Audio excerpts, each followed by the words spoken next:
Fashion म्हटलं तर ती काही दिवसांनी काही महिन्यांनी सतत बदलत राहते।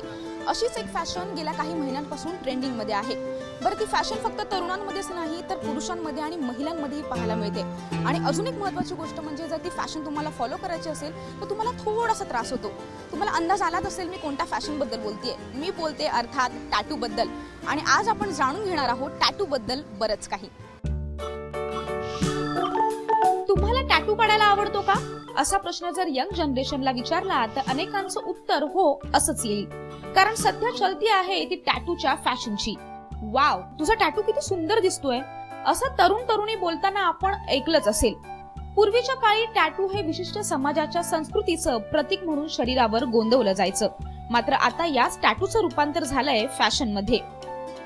8 वर्षापूर्वी तरी सर्व टॅटूकडे वेगळ्या नजरेने बघायचे, पण म्हणजे टॅटू काढला तर हा काहीतरी वेगळाच आहे, म्हणजे वेगळं मानायचं जरा टॅटूला, टॅबो टाईप। पण आता एक ट्रेंड झाला। आता प्रत्येक आपण अगर ट्रॅव्हल करतो ट्रेनमध्ये, प्रत्येक 10 लोकांमध्ये 8 जणांकडे तरी टॅटू असतोच। सध्याचं युग हे फॅशनचं आहे असं म्हटलं जातं। त्यातच आता टॅटूची फॅशनच्या दुनियेमध्ये भर पडली आहे। आता टॅटूची क्रेज एवढी वाढली आहे की तुम्हाला कॉलेजमध्ये, प्रवासामध्ये किंवा ऑफिसमध्ये अनेकांच्या अंगावर टॅटू गोंदवलेला पाहायला मिळतो। प्रत्येक फॅमिलीमध्ये जसं जॉईंट फॅमिली असले, एका लेडीजने टॅटू काढले की लगेच दुसऱ्या दिवशी त्यांच्या फॅमिलीमध्ये 2-3 लेडीज तरी येतात की म्हणजे एक लोअर बॅकवर, नेकवर, अँकलेट किंवा हातावर, रिस्टवर तर सर्वात कॉमन टॅटू की लेडीज काम करताना वगैरे दिसला पाहिजे। कॉलेजमध्ये तर कपड्यांच्या फॅशन सोबतच कोणता टॅटू काढायला हवा याची चर्चा जास्त रंगल्याचं पाहायला मिळतंय।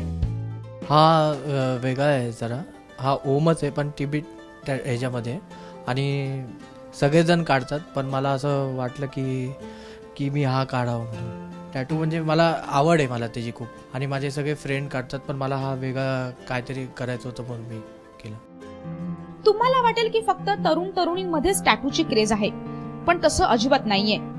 तर आता हाऊसवाईफ मध्येही ही फॅशन लोकप्रिय होताना पाहायला मिळते। मेरा मैरिज होने वाला 1 मंथ होने वाला है, तो मुझे हर मंथ कुछ नया देना है, तो मैं अपना हस्बैंड का नाम यहाँ लिख रही हूँ। और मम्मी पापा बहुत मिस कर रही हूँ, इसलिए उनको एनिवर्सरी है तो उनका गिफ्ट दे रही हूँ मैं, कि वो लाइफ प्रिंट होगा, मरते दम तक रहेगा मेरे साथ। इसलिए मेहंदी ये छूट जाता है लेकिन टैटू नहीं छूटेगा।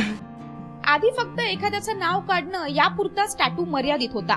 मात्र आता टॅटू मध्येही नवनवीन डिझाईन्स आलेत आणि काढणाऱ्यांची संख्या ही तितकीच वाढू लागली आहे। स्टार्टिंगला थोडंसं इनिशियल नाव किंवा रिलिजियसमध्ये ओम वगैरे डिफरंट लँग्वेजमध्ये करायचे, पण आता ट्रेंड थोडा चेंज झाला आहे। क्लायंटचे रिक्वायरमेंट मोठ्या टॅटूसाठी आहे, जसं फुल स्लीव झालं, हाफ चेस्ट झालं, बॅकवर झालं, मोठ्या टॅटूची रिक्वायरमेंट आहे। त्याच्यामध्ये न्यू ट्रेंडमध्ये जसं वाईफचा पोर्ट्रेट, मॉमचा पोर्ट्रेट किंवा डॉट टॅटू, रिअलिझम, हे सर्व कॅटेगरी वाढत चालल्यात।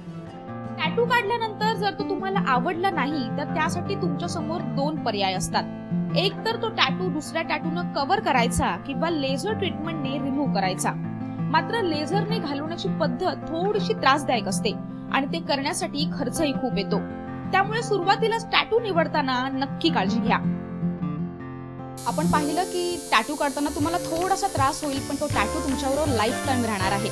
जर हा एपिसोड पाहून तुम्हालाही वाटलं असेल की तुम्ही टॅटू काढला पाहिजे तर नक्की काढा, फक्त तो कोणाकडून काढून घेता ह्याची काळजी नक्की घ्या। कॅमेरामन विनीतसह शुभांगी साळवे, मुंबई लाईव्ह।